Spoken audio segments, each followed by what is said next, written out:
Welcome to OW 3 Dubs, where fanfiction becomes an experience. Today's chapter. 8 of Pulling My Weight by itsthechocopuff. Press play, relax, and let the story unfold. 8. Recovery.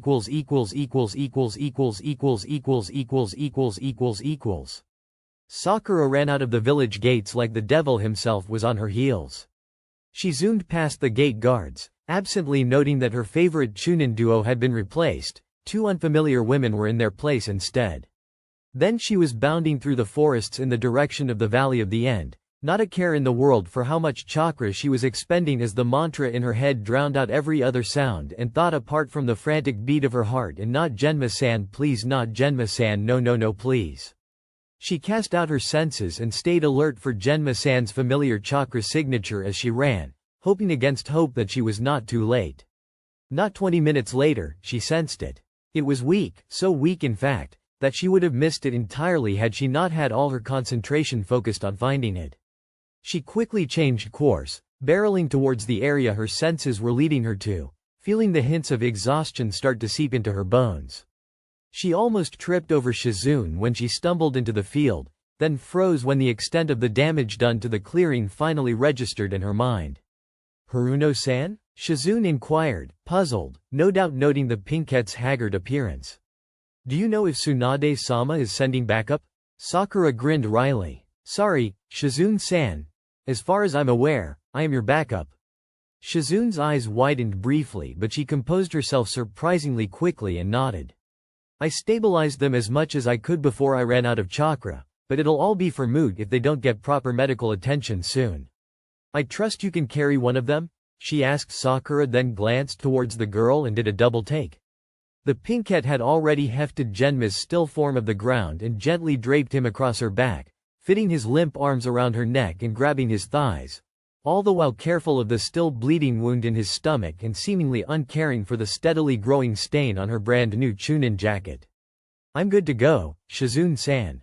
Sakura announced, letting go of Genma's thigh and digging through her pocket for what Shizune belatedly realized was a soldier pill, which she quickly shoved in her mouth. Shizune snapped herself out of her daze and did much the same to Raida, channeling chakra through her muscles to lift the large Junin. She briefly noted that the rosette had moved her backpack so it was on her chest in order to make room for Genma, and she finally realized why the girl's appearance had surprised her so in the first place. How did the mission in Kiri go, Sakura-san? She asked as they started running back, getting a wry grin in response. It went great. Shikamaru and I actually only got back about an hour ago. We were about to report but then Iwashi-san came in and, well, I might have ran away the second I heard where he left you. The girl winced, as if she only just realized what her actions could imply. I really hope they don't mark me down as missing nin. She trailed off and glanced back at Genma's unconscious form on her back, then shrugged delicately so as not to jostle the Junin. Even if they do, it'd have been worth it. Shizune was struck by the honesty in the pinkette's words and the easy admission. I was not aware Genma had a daughter. She stammered, eliciting a bark of startled laughter from the teen. A daughter? She parroted incredulously. Oh, Kami, that's precious. She laughed, and Shizune flushed and was about to apologize before the girl sobered up. No, Genma-san is not my father, oh no. He's my guardian, though he is probably the closest to a parental figure I have left. Then, her eyes sharpened and she glared at the trees in front of her as she added. Which is why he's getting a serious ass whooping as soon as he's stable, he should know better. Shizune stared at the pinkette like she'd grown a second head. Despite the anger in her eyes, her voice had wobbled towards the end and the brunette realized too late that the real reason behind the girl's appearance, all her bravado and tough words, was because she was terrified. She was worried for Genma's well-being, so much so that she'd risked being branded a missing nin to ensure his safety. Shizune couldn't really say she knew the rosette enough to make valid judgments, but she struggled to piece together the circumstances of how the personalities of the Shiranui Genma she knew and what little she could recall about Haruno Sakura could have come together and formed such an obviously strong bond. But she didn't have much time to dwell over the new side to the Tokuho she thought she'd had figured out, as the main gates of Konoha came into view and the rosette beside her sped up, dashing past the gate guards with nary a glance on her way to the hospital.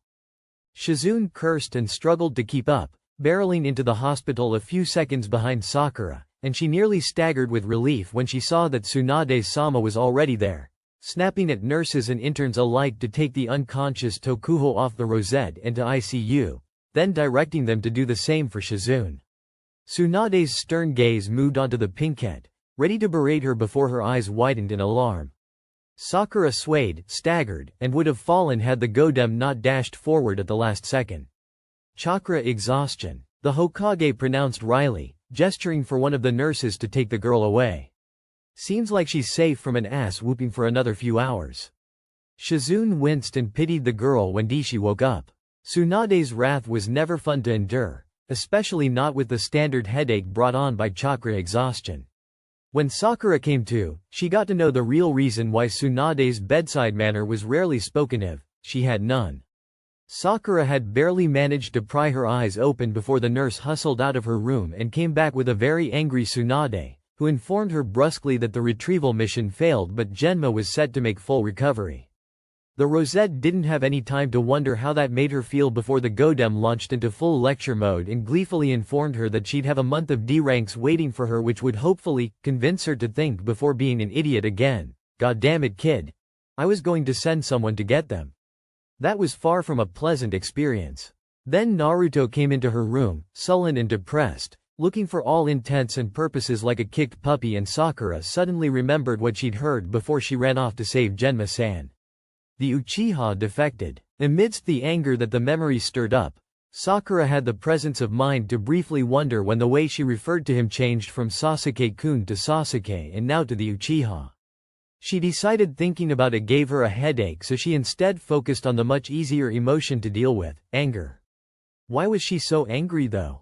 Orochimaru parent skilled Orochimaru Uchiha willingly. Ah, she thought wryly, that's why. Well, I hope he rots in hell.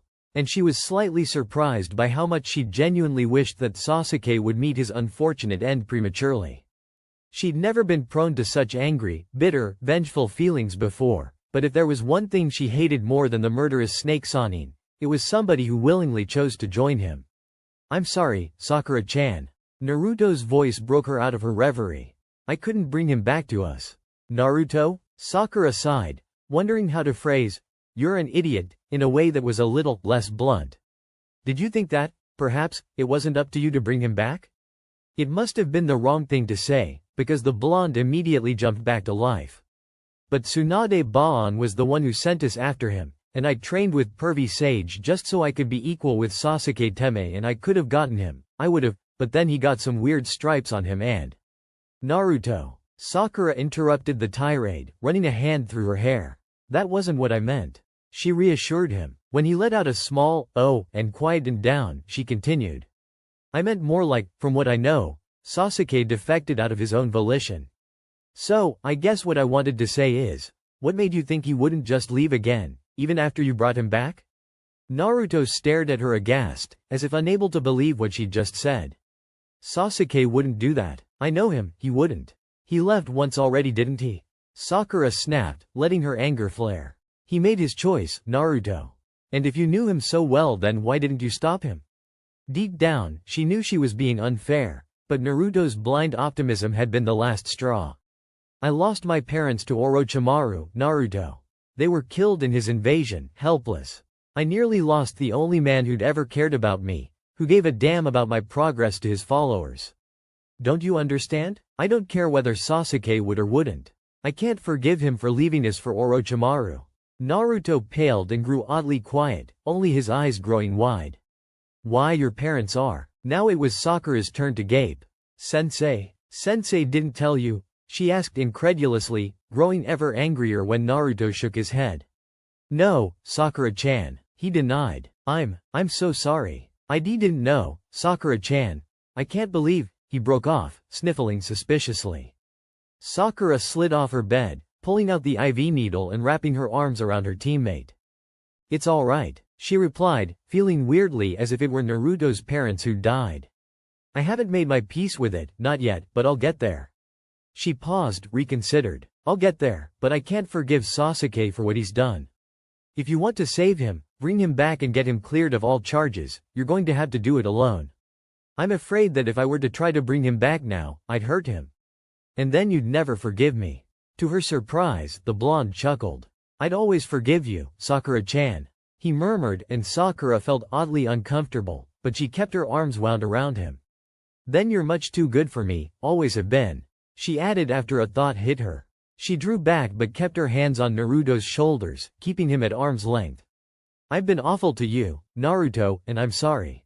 I'm sorry it took me getting scared and missed to even acknowledge that you were my teammate, and I'm sorry it took our team breaking apart for me to realize that I've been treating you like trash almost since I've known you."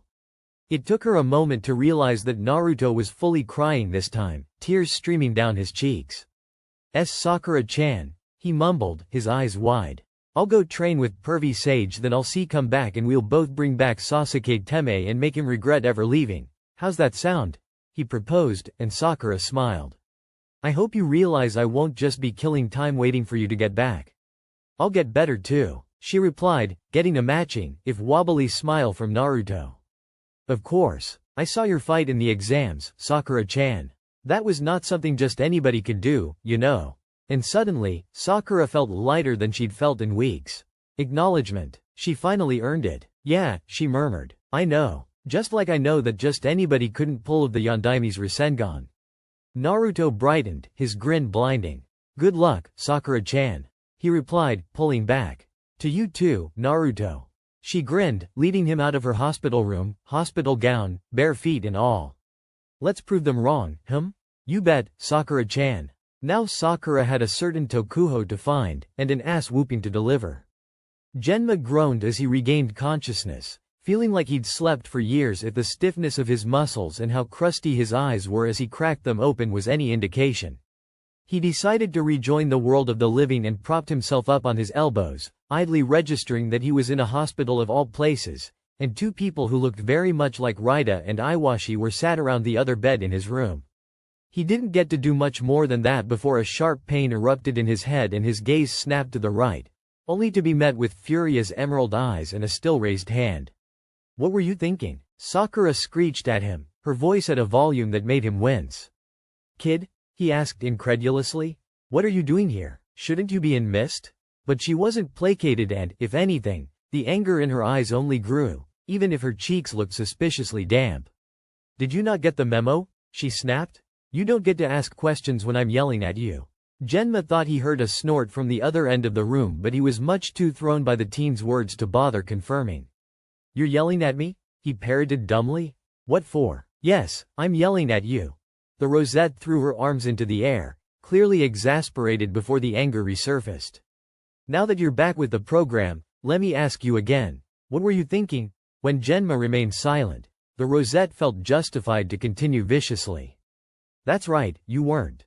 You clearly weren't thinking straight. Otherwise what could have possibly possessed you to engage 4 of Orochimaru's experiments, not only clearly outnumbered but with no viable backup in sight? Not only that, but Namiyashi-san tells me that you jumped in front of one of the attacks heading for him. Since when did you decide to throw your life away, Genma?" And Genma suddenly felt his own irritation building, so much so that he didn't even notice the lack of the honorific. "Since I'm a grown-ass adult, kid, and I can make these sort of decisions," he snapped. "Besides, Raida and his wife are expecting a child. I could not live with myself if I was the reason why his son had to grow up without his father," he added, feeling a vicious tingle of satisfaction when Sakura winced. And then, all the fight went out of her and she slumped in the hospital chair, letting her forehead thunk softly against Genma's blanket-covered thigh.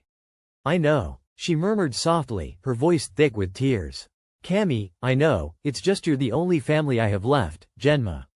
She raised her head from the bed and the Tokuho was startled to see tears trailing down her cheeks, and the look in her eyes was so broken Genma felt his heart clench painfully. She hiccuped, "I can't afford to lose you too, not so soon after." She did not get to finish her sentence as she dropped her head onto her folded arms and dissolved into sobs, which, although silent, seemed to shake her thin frame almost painfully.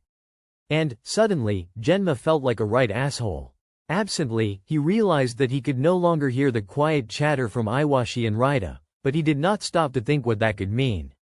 Instead, he propped himself higher on his elbows and reached carefully to pat Sakura's hair, combing his fingers through it gently and waiting for her sobs to subside slightly before he attempted speaking again. "Hey, kid, look at me," he murmured, smiling fondly when Sakura shook her head, no, and made no move to look up. "No, Sakura, come on, I want to tell you something," he urged, feeling her tense slightly at the use of her given name before one emerald eye hesitantly peeked at him from above her folded arms. "I'm sorry, I was an asshole," he admitted, still combing his fingers through her hair. He thought he heard a muttered, "Damn right you were," from behind him, but he paid it no mind. "It's just truth is, I haven't had anyone worry about my well-being like that for a while. I kind of forgot how to react to it. Properly, I mean. That's not to say I haven't had anyone care when I landed in a hospital," he hastened to assure her when the emerald eye widened in alarm. "Obviously I had people come in and wish me to get better whenever I ended up here, but I'm not it, for anybody, you know? I'm not a husband or a father or a teacher." At her grunt, he rolled his eyes fondly and lightly tugged at her hair, "Or, rather, I wasn't. And I sometimes forget that I suddenly am, that someone actually depends and relies on me for something more than just delivering that package here or killing that guy there. And I'm still getting used to that." He paused, cleared his throat and met that lone green eye head on. "So, I'm sorry for forgetting about that. I'm not promising I'll stop, because given the chance, I'd still jump in front of that kunai, but I'll be more understanding of any future ass whoopings when I do, inevitably, end up in the hospital." After a few seconds too long, Sakura's head finally peeked out from the safety of her arms. "You really suck at monologuing, Genma-san," she grumbled, and her voice was scratchy, her cheeks were splotchy and her nose was running, but there was a sparkle in her eye and the barest of grins on her lips, and Genma felt an answering grin bloom on his face. He felt justified to use pain meds as his excuse for what slipped out of his mouth next. "Call me Genma," he blurted, shuffling slightly on the bed to make room for the pinkhead and opening his arms wide. "And goddammit, come here, I want a hug," he grouched, at which Sakura snorted and raised an eyebrow. "I thought we weren't that close," she teased, and Genma couldn't even find it in himself to be mad that she used his own words against him. "Shut up, we are now, so get a move on cause my arm is starting to cramp," he ordered, and the rosette laughed but didn't hesitate to clamber up on the bed and burrow her face into his chest. And it was only then that Genma noticed that Sakura was also clad in the uncomfortable, scratchy material of a hospital gown. "I understand that I've been out of it, but why do you have to suffer through this monstrosity?" he asked curiously, poking her side in an attempt to make his point clearer. Sakura twitched, clearly ticklish, but didn't even attempt to move from her position. "It's a long story," she answered vaguely, then Genma thought he heard her snort. "I've got a month of D ranks to show for it though." And despite the fact that her words only raised more questions than answers, Genma dismissed them for a moment and merely tightened his arm around the rosette's side, content for the time being to let sleep take him back into its arms. Sakura woke up a few hours later and struggled to extract herself from Genma's clutches without waking the man.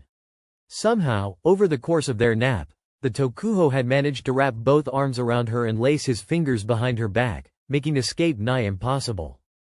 She heard a chuckle from behind her and craned her neck to see Iwashi-san and Namiyashi-san sitting on the other bed, watching her progress with amusement.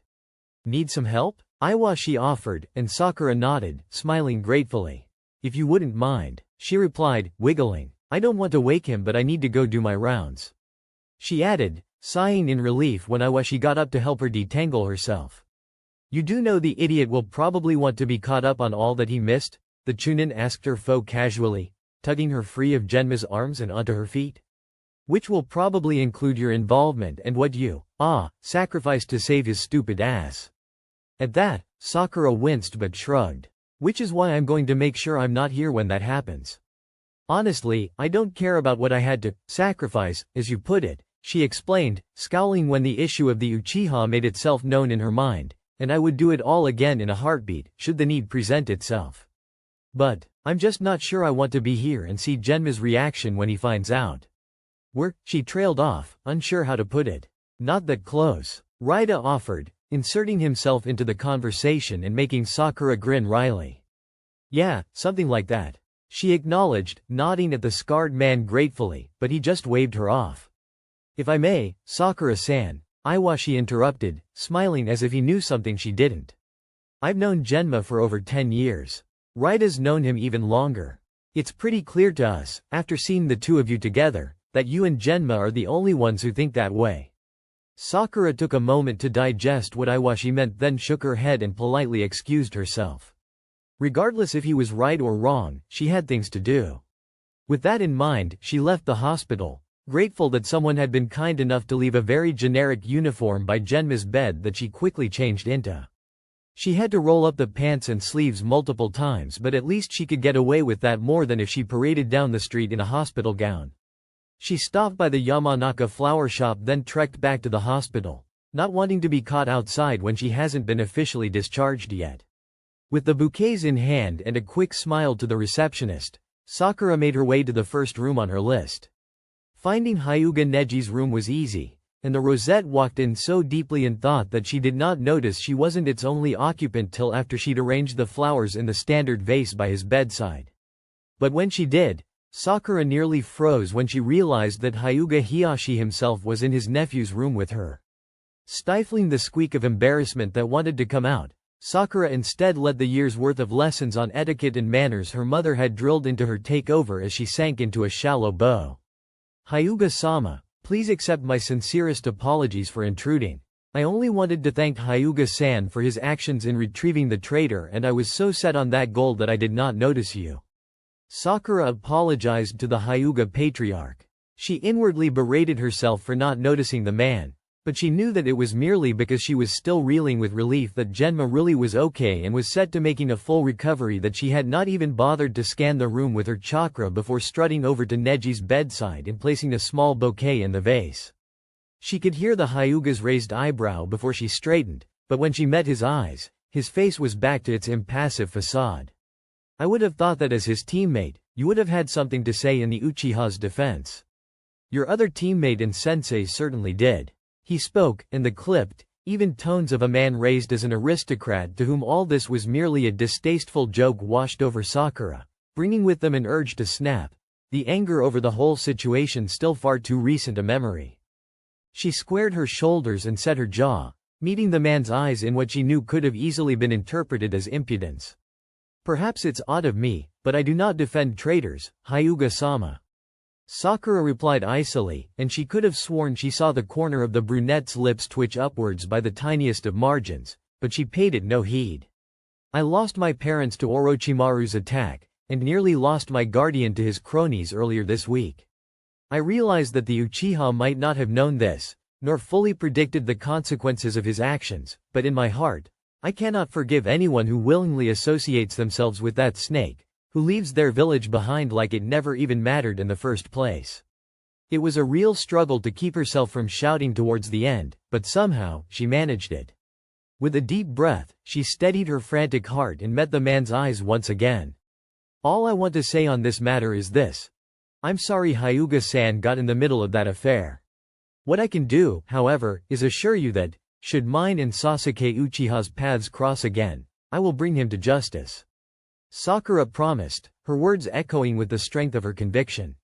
Again, she got a non-expression as her response, but almost a year of gauging Kakashi's moods from his one visible eye allowed her to glimpse intrigue in the Hiyashi's pearlescent eyes. And how do you intend to do that? He asked, and though his tone was as imperious as ever, Sakura could not help but feel like this was some kind of a test. So she chose honesty as her policy and let the Hyuga in on what she had recently come to terms with herself. By any and all means necessary. She stated calmly. She could sense that Hiyashi was scrutinizing her despite the fact that his expression didn't change. After what felt like an age but was probably only a few seconds, he nodded, turned on his heel and swept out of the corridor. Sakura almost deflated with relief once the tension she didn't even know she held in her shoulders eased a bit. She let a few seconds pass, then, with one last assessing look at the slumbering brunette, she deemed her duty done and moved on to the only other patient currently in ICU. When she opened the door to Choji's room, she was not surprised to find Shikamaru there.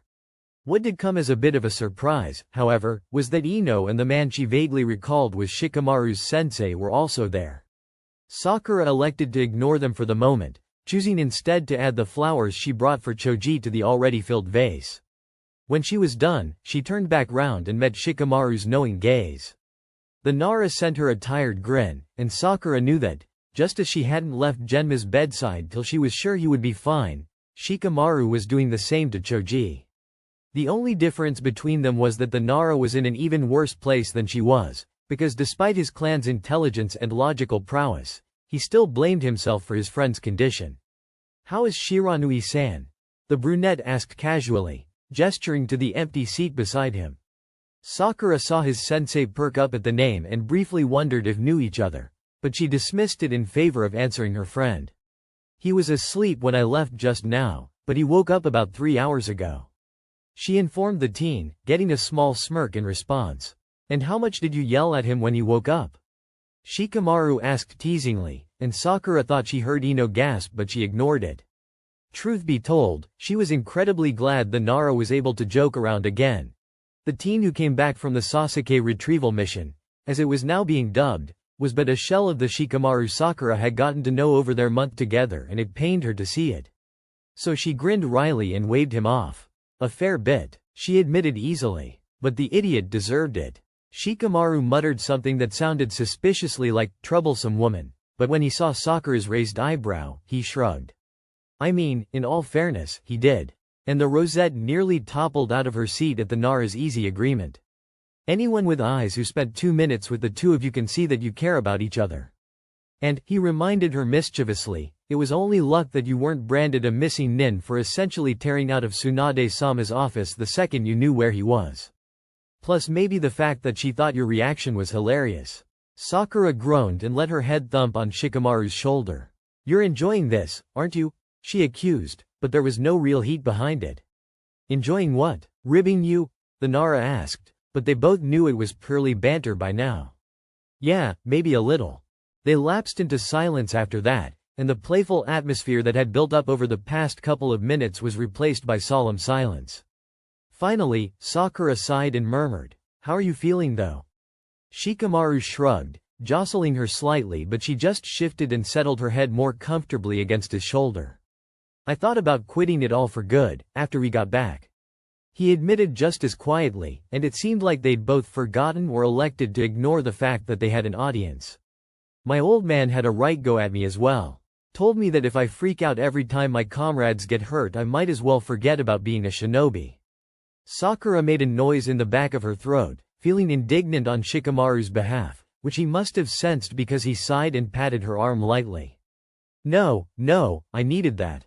I thought, we aced a mission we were essentially doomed to fail. I basically thought myself invincible, and it wasn't until I realized I would have to leave people behind to fight people who far outclassed them that it really hit me that this was different.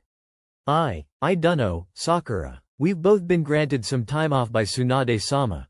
Though yours is apparently gonna be spent doing D ranks for the headache you caused her, but I'm going to use mine to get back onto my feet. Rest, train maybe, see if Dad has any idea what I should do." He trailed off, and they lapsed into silence again. Sakura didn't comment, merely sat by Shikamaru, knowing that the sheer process of admitting all that to himself, much less to another, was already helpful for the teen. She was not expecting him to ask, "And you?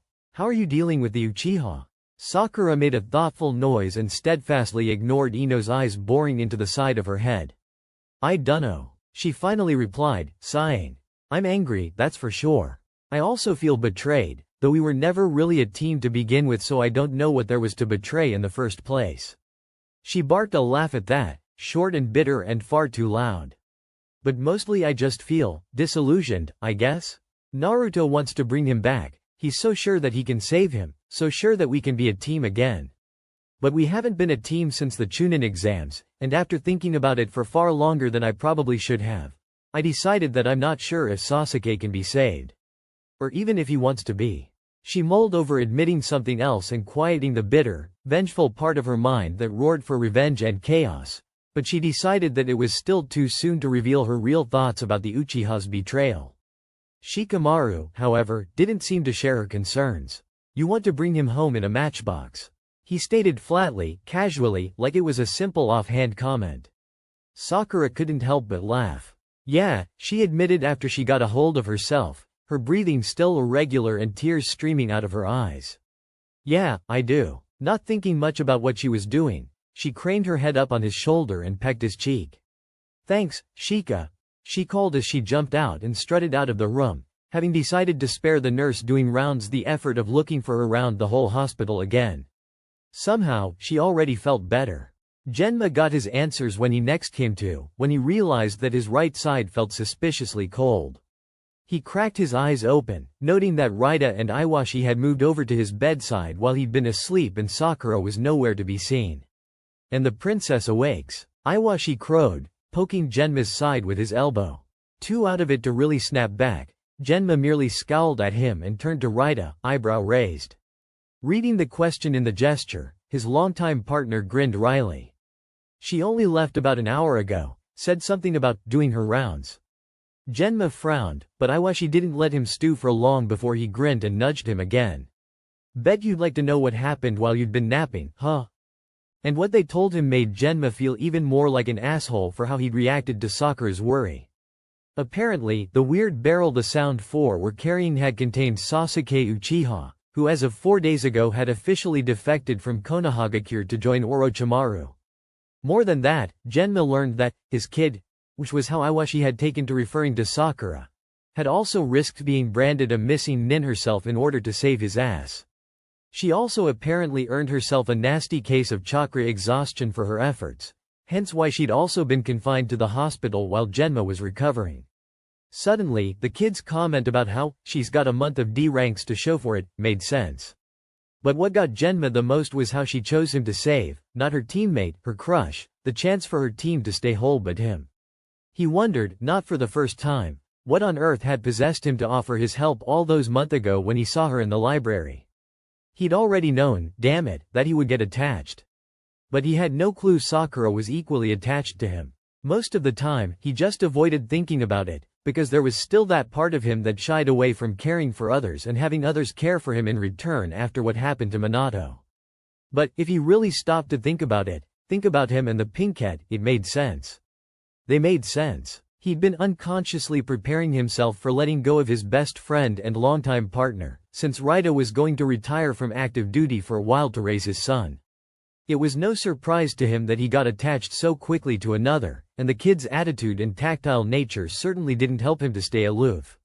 And then Sakura, who, for all intents and purposes should have ditched his ass the second she got the help and attention she wanted and gone to find friends her own age. But the Sakura he'd gotten to know, the girl who'd been neglected by her parents, by her teacher, and outright shunned by her crush, chose to stay. And it seemed that just as he was freaking out over her being gone and having a bad case of helicopter parent, she was just as unwilling for him to leave, even by his own idiocy. He didn't know how to feel about that. Raida made up his mind for him. I had no clue that the kid who came to you in the library would end up being such a big part of your life, he began, and Genma snorted. Talk about psychic, he thought snidely. But keep her around. Wait, what? His confusion must have shown on his face, because Raida sighed while Iwashi smirked at him. In 10 minutes, she managed to get through your head something which we've been trying to tell you for 10 years. And you listened. Not to mention, I can give an eyewitness testimony that your kid's clearly capable, and she's got her head screwed on right. You don't mess this up. You might even be able to ask her to be your partner while Raida is busy being a daddy.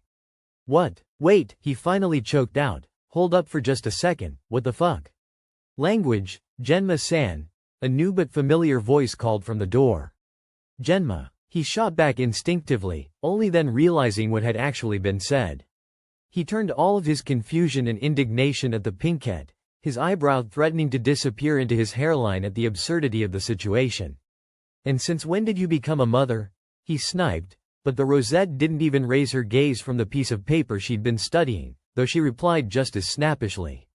Since you apparently require someone to mother you. Tokubetsu Junin my ass. She teased, and Genma felt his earlier disbelief start to fade away at the familiar banter. Partner? Suddenly it doesn't seem that far-fetched. Then, he squinted and wrinkled his nose, his gaze going from the rosette to the empty chair by his bedside. Are those my clothes? He demanded incredulously, feeling laughter start to bubble up. Sakura glanced down at what she was wearing, not in the slightest embarrassed. They're a lot more comfortable than the hospital gown, I'll give you that. She relied cheekily, winking at him before her gaze flickered back to what she was reading. Genma heard Iwashi guffaw, but he just closed his eyes and counted to 10, deciding that changing the subject would be healthier for his blood pressure. "What are you reading?" he asked instead, and Sakura wandered over to him, nudging his thigh as she climbed onto his bed to lean against his side. "Something Yuki-san gave me. I'll need your help to work through it, if you're willing," she explained, though at his raised eyebrow she elaborated. "Yuki-san, our escort to Mist, also one of the Mizukage's hunter Nen. He gave this to me as an apology present after I'd trapped him in a genjutsu and he then proceeded to scare the living daylights out of me," she recited flatly, ignoring how Genma's arm tightened around her shoulders or how Iwashi sucked in a sharp breath. "A hunter Nin, you say?" Genma murmured, and Sakura could feel him stiffen, so she slapped his arm lightly. "Yes, but don't freak out. He was a real sweetheart, really. A bit sadistic, maybe, but still miles better than Ao. And he did give me some really good advice on genjutsu," she added thoughtfully, unfolding the paper so Genma could see it too. "I almost forgot I had this till it fell out of my pocket when I went to collect my stuff to take it home. Haven't had a chance to read it properly till I got here." They lapsed into silence as they tried to decipher the admittedly awful handwriting on the page, but after a few seconds, Sakura gasped. "Did he really?" She snatched the paper out of Genma's grasp and squinted at the small drawings of hand seals and the explanations that accompanied them. "What is it?" Raida asked, to which Genma sighed and quirked a wry grin. "Seems like the only way he knows how to apologize is by spilling village secrets. Supplementary secrets, but nevertheless." When his friend's curious gazes turned worried, he chuckled and shook his head. "There are the instructions for 4 techniques here. Hiding in mist technique, hiding in water, hiding in drizzle and hiding in rain. They're all D ranks or below but, well, they were exclusive to Kirigakure shinobi for decades." Raida nodded thoughtfully. "I think Hitaki can perform hiding in mist, but he copied it from someone so he doesn't count. Other than that, if she can master them." "When?" Sakura interrupted, drawing curious stares. "When I master them," she corrected. "Water is my second element, so it's only a matter of time. And I have a very patient and thorough instructor." She sent Genma a teasing grin, then buried her nose back in the instructions, lost in thought. Genma felt warmth bloom in his stomach as he mulled over the issue that started it all. "Partner? Sure. And that's a wrap for Chapter 8 of Pulling My Weight by It's the Choco Puff. Want more? Let me know. Should I narrate the next chapter? Or maybe you have a favorite fanfic you'd love to hear as an audiobook? Drop your requests in the comments below. Don't forget to like, subscribe, and hit the bell so you never miss a story. Until next time, keep imagining.